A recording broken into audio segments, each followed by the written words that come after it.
InsyaAllah tadi Tun kata wakil-wakil rakyat atau bawa suara rakyat. InsyaAllah wakil rakyat daripada Perikatan Nasional akan bawa suara rakyat. InsyaAllah. InsyaAllah. Dan sedikit lagi saya tambahkan sini. Saya nak maklum sikit lagi.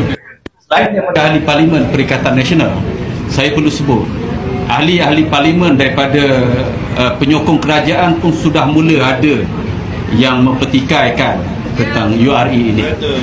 Saya tengok ahli parlimen daripada Pasir Gudang menyatakan bahawa kebimbangan orang Melayu adalah berasas, dan juga ahli parlimen bebas Syed Saddiq pun berucap perkara yang sama. Dan saya tengok ini bukan lagi menjadi isu semata-mata isu orang Melayu, tetapi menjadi isu negara yang telah mula mendapat ulasan daripada para profesional pengamal undang-undang, yang juga melibatkan daripada kaum-kaum yang lain, daripada kaum Cina, kaum India, sebab yang mustadafin ni seperti